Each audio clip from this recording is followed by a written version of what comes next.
Pemirsa, pada hari ini, hari Rabu tanggal 24 Mei 2023, saya sungguh sangat senang sekali bisa berkesempatan bertemu dengan Bapak Uskup kita, Uskup Padang, Monsinyur Vitus Rubianto Solihin, setelah selesai acara penandatanganan nota kesepahaman MOU antara Keuskupan Padang dengan Lembaga Alkitab Indonesia.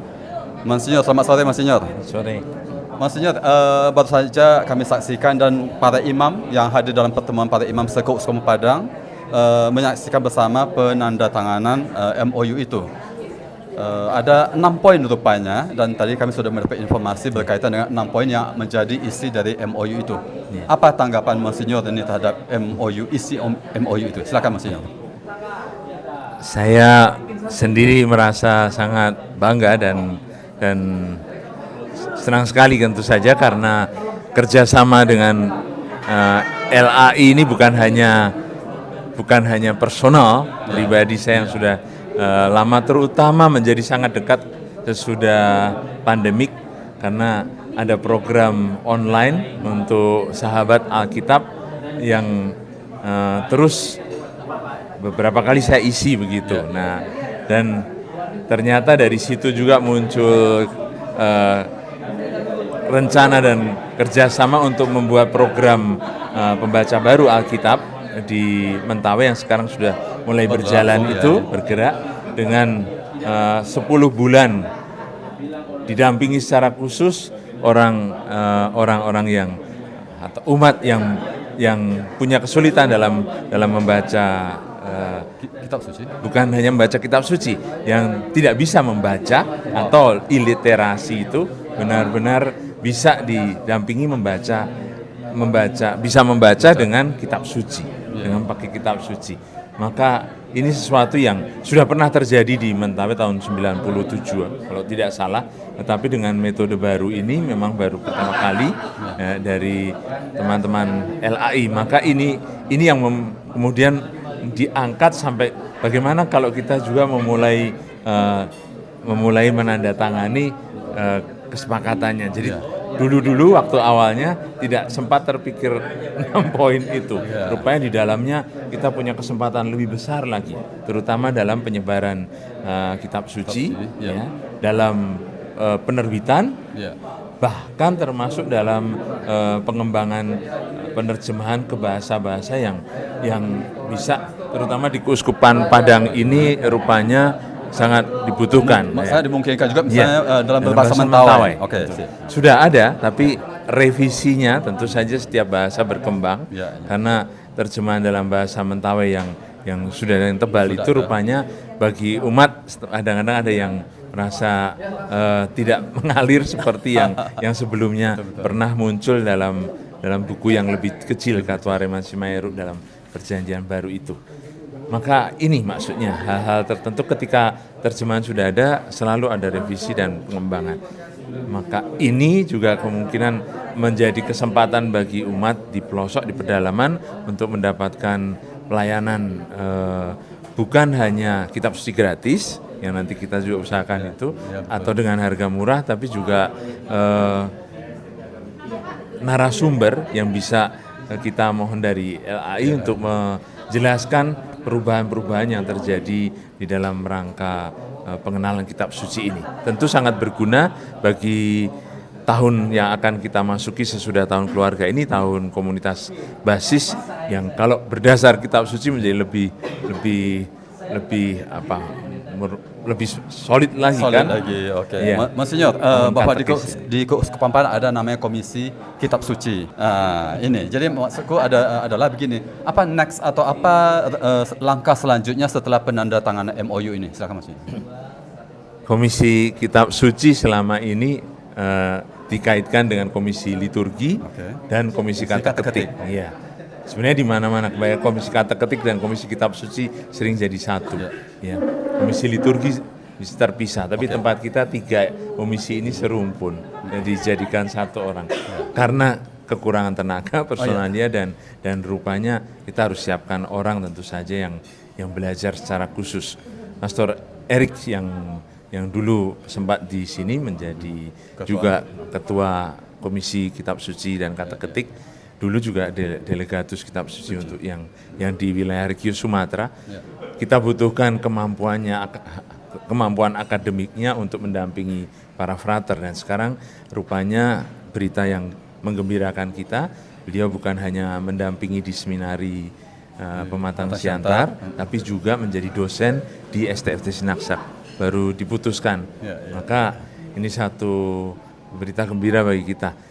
Tapi kalau ada orang yang nanti menyusul, tentu saja kita akan siapkan orang untuk menduduki posisi yang memang cukup berat ini di Komisi Kitab Suci. Langkah selanjutnya setelah MOU ini, Monsinyur, apa ya? Atau perlu waktu untuk mungkin lebih mendeskripsikan dari 6 poin dari MOU itu?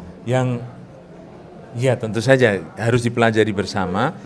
Langkah selanjutnya akan dibuat sejalan seiring dengan program, karena tahun ini akan ditangani oleh Komisi Kateketik dan Kitab Suci kan.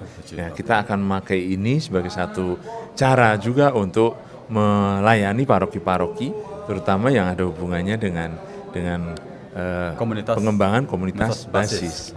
Maka program pertama yang menjadi realisasi dari MOU ini adalah program baca Alkitab yang sudah dimulai sejak bulan yang lalu di Saibi dan di Siberut.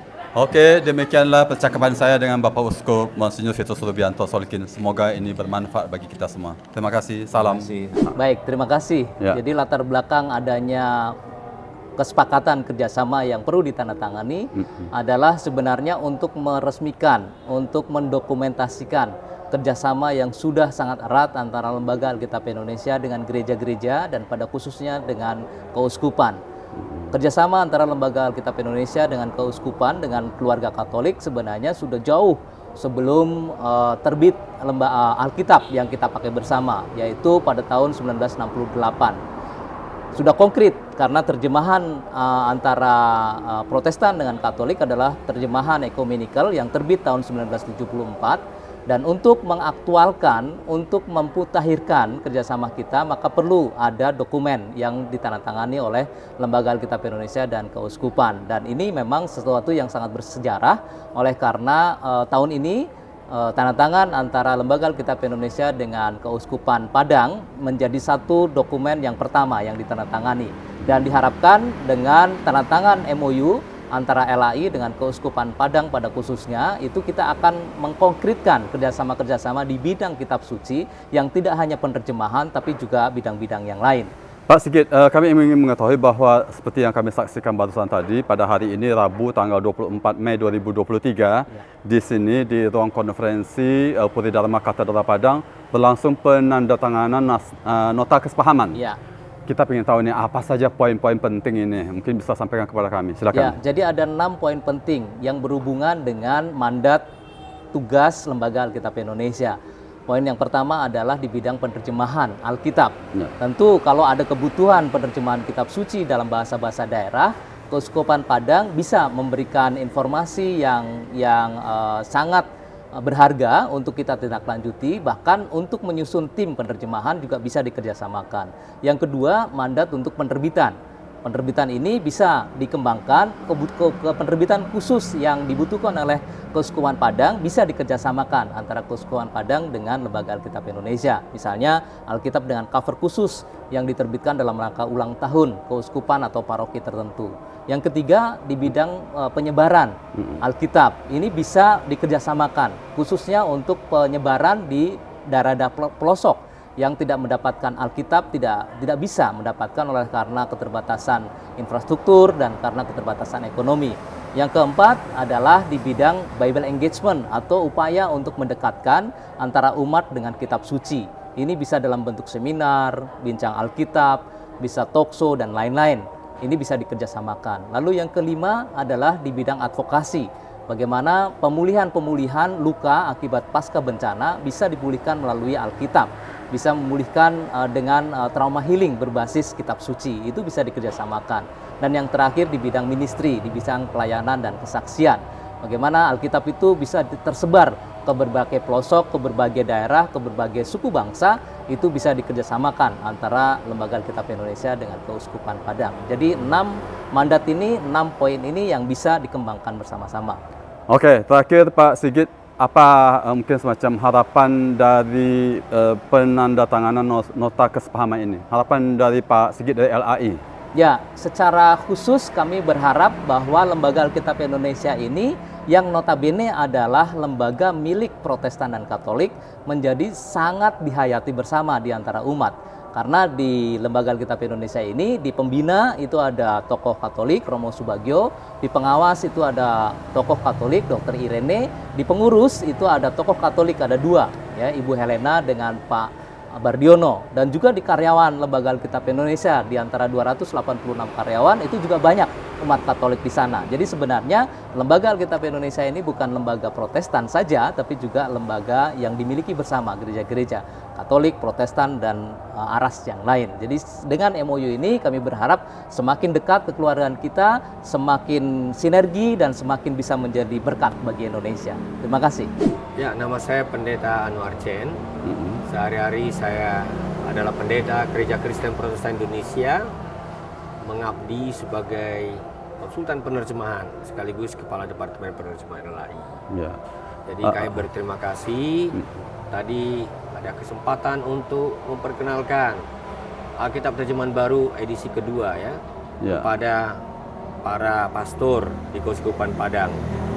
Dan juga bukan hanya isinya, tapi juga sejarah di balik terjemahan baru ini yang membuat kita ingat bahwa kita ini betul-betul adalah lembaga-lembaga, tentu Katolik diwakili oleh Lembaga Biblika Indonesia yang sudah bersatu padu, seirama, bergandengan tangan di dalam mengerjakan sampai pada menerbitkan kitab suci bagi umat Tuhan di negeri kita ini. Pak Pendeta, ini berkaitan dengan ada revisi-revisi terus-menerus ya, dari segi penerjemahan ataupun dari segi isi dari kitab suci.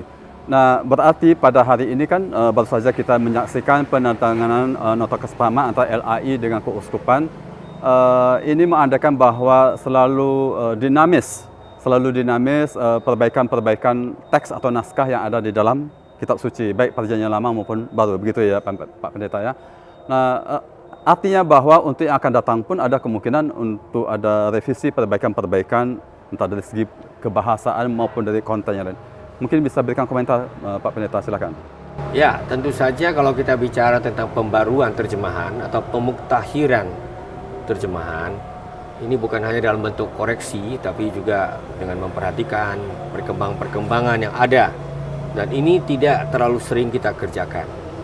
Ini edisi kedua ini dikerjakan kira-kira 50 tahun sejak edisi pertama diterbitkan tahun 1974, dan yang mengandung Deuterokanonika itu tahun berikutnya 1975. Jadi itu artinya kalaupun ada nanti masukan-masukan, tentu bisa saja ya muncul katakanlah typos ya, kesalahan dalam bentuk salah cetak kah, 1 huruf 2 huruf. Kami dengan sangat terbuka menyambut ini karena ini bagian dari keseriusan umat untuk menggeluti kitab suci sebagai sabda ilahi. Nah, kita tentu berharap nanti untuk generasi yang mendatang akan ada lagi edisi ketiga dan seterusnya. Dan ini kita sungguh-sungguh harapkan menjadi satu kerjasama yang kembali disemangati oleh visi seperti Konsili Vatikan kedua ya. Seperti saya tadi terangkan, Dei Verbum telah membuka pintu selebar-lebarnya bagi umat untuk membaca kitab suci, dan juga bagi gereja-gereja yang bukan hanya Katolik untuk bekerja sama dengan gereja Katolik. Dan hal ini kita bersyukur Indonesia adalah sebuah contoh pertama di dunia.